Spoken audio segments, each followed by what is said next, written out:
Dans les temps anciens, quand les Romains appelaient encore la montagne Vinturius, le venteux, les bergers et les voyageurs qui osaient gravir le Ventoux racontaient la même chose autour des feux. Il ne fallait jamais monter trop haut quand le ciel était trop clair, parce que là-haut sur le désert blanc de pierres calcaires vivait le drac du Ventoux. Ce n'était pas un dragon comme ceux des contes médiévaux crachant feu et flammes. Non, celui-ci était différent. Immense, long comme 10 charrettes, couvert d'écailles blanches et grises qui se confondaient avec les rochers. Ses yeux étaient 2 lacs gelés. Il crachait un froid si violent qu'il pouvait geler un homme sur place en quelques secondes, transformer la sueur en aiguilles de glace, faire éclater les gourdes d'eau comme du verre.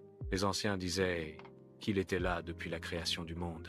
Certains racontaient qu'il s'agissait de la dépouille pétrifiée de Python, le serpent que Apollon avait tué à Delphes, transporté par les vents jusqu'en Provence. D'autres affirmaient qu'il était le gardien jaloux de la montagne, furieux que les hommes viennent profaner son domaine pelé. La légende la plus répandue date du Moyen Âge. Un hiver particulièrement rude, vers l'an 1300, un chevalier arrogant nommé Rimbaud de Vénasque décida de gravir le Ventoux en plein mois de décembre, juste pour prouver qu'il était plus fort que les légendes. Il partit avec 3 écuyers et 2 mulets, chargés de fourrure et de vin chaud. À mi-pente, le temps était déjà glacial, mais supportable. Plus il montait, plus le vent se levait.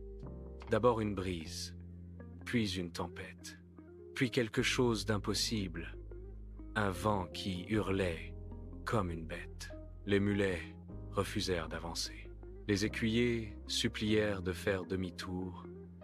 Rimbaud ricana. « Ce n'est que du vent. Où est votre dragon ?» À peine eut-il prononcé ces mots que le ciel devint noir comme de l'encre, bien qu'il fût midi. Un grondement sourd monta des entrailles de la montagne.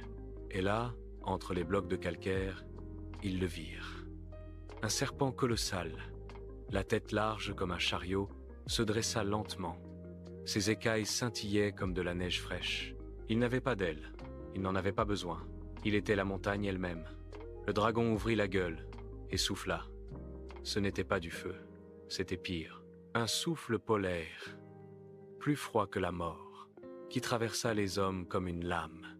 En un instant, les écuyers furent transformés en statues de glace, les yeux grands ouverts, la barbe cristallisée. Les mulets tombèrent raides, figés dans leur terreur. Rimbaud, seul debout, tenta de fuir. Mais ses jambes gelaient à mesure qu'il courait. On dit